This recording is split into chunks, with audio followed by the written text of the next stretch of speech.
Hello दोस्तों, MS classes में आप सबका स्वागत है। आज हम लोग एक बार फिर कक्षा 12 की फिजिक्स का जो है पहले चैप्टर से कुछ मल्टीपल चॉइस के क्वेश्चन के साथ आए हुए हैं।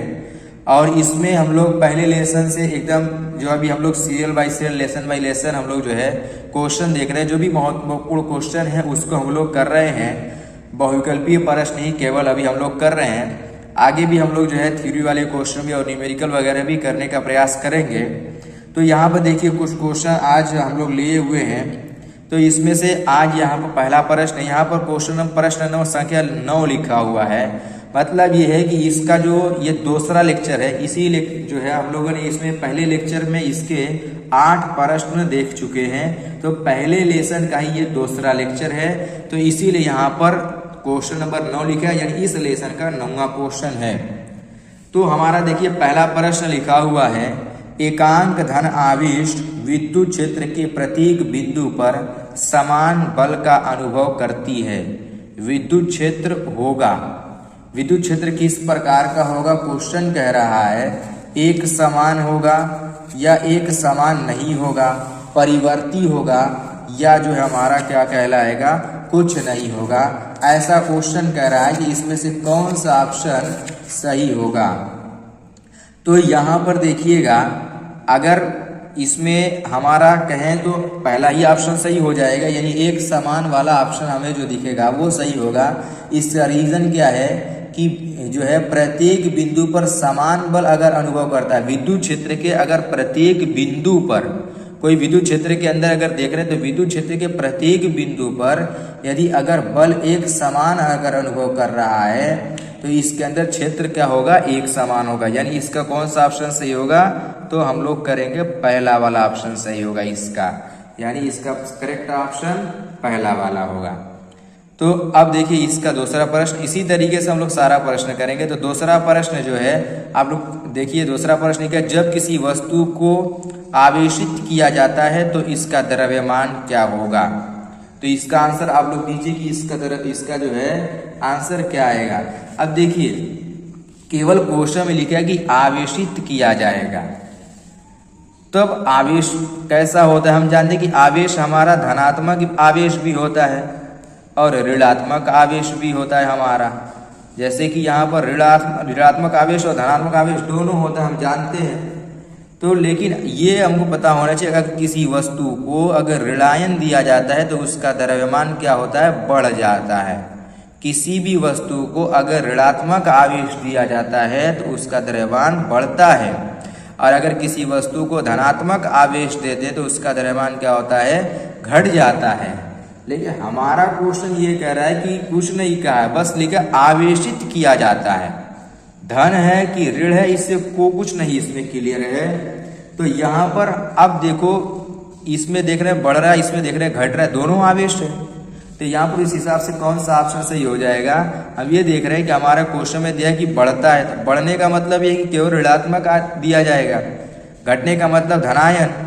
तो हमारे में पुष्टि नहीं है, यहाँ पर लिखा अचर रहता है, यानी बदलता नहीं, ये भी नहीं हो सकता। यानी हम ये देख रहे हैं बढ़ भी सकता है या घट भी सकता है, क्योंकि आवेशित तो किया जा रहा है, हर हाल में आवेश उसको दे ही रहे हैं। लेकिन कंफर्म नहीं है कि ऋणात्मक आवेश होगा कि धनात्मक आवेश होगा। इसलिए अगर ऋणात्मक होगा तो बढ़ जाएगा, धनात्मक होगा तो घट जाएगा। तो यहाँ पर इसलिए लिखा है बढ़ या घट सकता है, दोनों में से कोई भी आप इसमें सही हो जाएगा। ये वाला हमारा ऑप्शन सही हो जाएगा, डी वाला ऑप्शन इसका सही होगा। अब देखिए क्वेश्चन नंबर 11, देखिए ये भी 2024 में पूछा हुआ प्रश्न है। तो आप लोग इसको करने का प्रयास कीजिए कि इसका आंसर क्या होगा। ठीक है कि एक खोखले विद्युत धात्विक गोले पर 10 कूलाम आवेश है। गोले की त्रिज्या 5 सेंटीमीटर है। धातु के गोले के भीतर वैद्युत क्षेत्र होगा।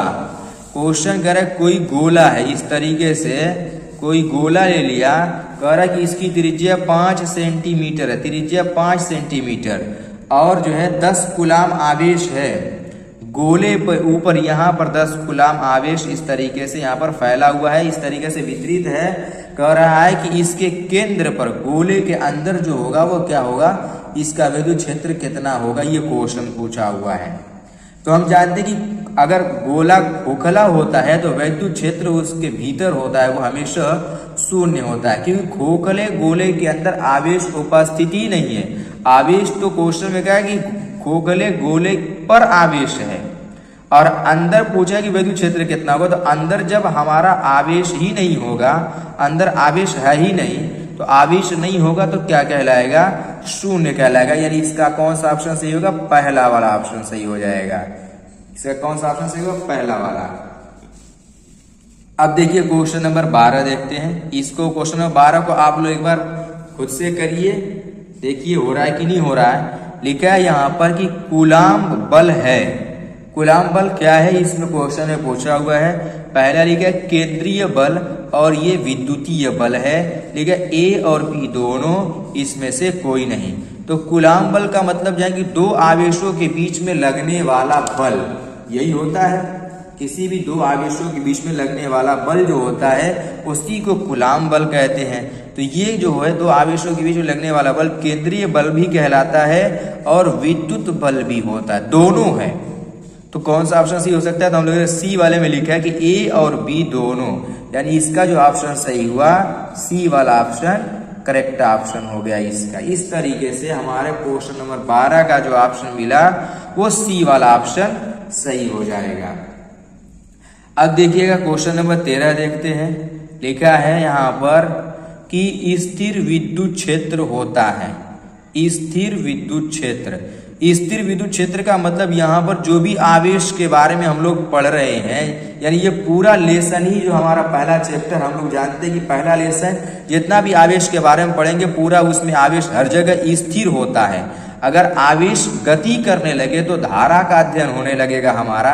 इसी में लिखा हो कि स्थिर विद्युत क्षेत्र क्या कहलाता है। संरक्षी है, असंरक्षी है, कहीं संरक्षी कहीं असंरक्षी, इनमें से कोई नहीं।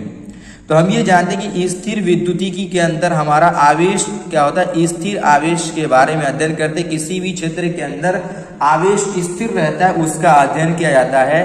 तो ऐसी कंडीशन में ये जो विद्युत क्षेत्र कहलाता है वो संरक्षी विद्युत क्षेत्र कहलाता है। क्या कहलाएगा, हमारा संरक्षी होगा। किस कंडीशन में, स्थिर विद्युती के अंदर। ये ध्यान रखना, यहाँ पर स्थिर होना अनिवार्य है, स्थिर रहेगा तो संरक्षी कहलाएगा। यानी 13वें का कौन सा ऑप्शन सही होगा, पहला वाला ऑप्शन इसका सही हो जाएगा, संरक्षी। अब देखिए क्वेश्चन नंबर जो है हम लोग इसके बाद 14 देखते हैं। क्वेश्चन नंबर 14 क्या पूछा हुआ है। क्वेश्चन नंबर 14 में लिखा हुआ है किसी भौतिक राशि का मात्रक वोल्ट प्रति मीटर या न्यूटन प्रति कूलम दोनों ही है। कौन सी ऐसी भौतिक राशि है जिसका मात्रक वोल्ट प्रति मीटर भी होता है और न्यूटन प्रति कूलम भी होता है। लिखा है विभवांतर, विद्युत फ्लक्स, विद्युत क्षेत्र की तीव्रता। तो हम ये जानते हैं कि विभवांतर का मात्रक सीधे सीधे बस वोल्ट होता है, तो प्रति मीटर ये वाला हो ही नहीं सकता। विद्युत फ्लक्स का भी कुछ मात्रक होता है, विद्युत क्षेत्र की तीव्रता। तो देखिए विद्युत क्षेत्र की तीव्रता को दिखाते हैं हम लोग किससे, E बराबर F के बटा में क्या होता है, Q। ये होता है F क्या, ये बल है हमारा और ये आवेश है। इसका मात्रक क्या हो जाएगा, न्यूटन प्रति कूलम। विद्युत क्षेत्र की तीव्रता का मात्रक हम ये जानते हैं कि न्यूटन प्रति कूलम होता है। तो इस हिसाब से हम देख रहे हैं कि तीसरा वाला ऑप्शन सही हो जाएगा, क्योंकि ये वाला अगर इसका हो रहा है, ये हमारा न्यूटन प्रति कूलम विद्युत क्षेत्र की तीव्रता का मिल रहा है, तो ये भी क्या होगा, इसी का होगा।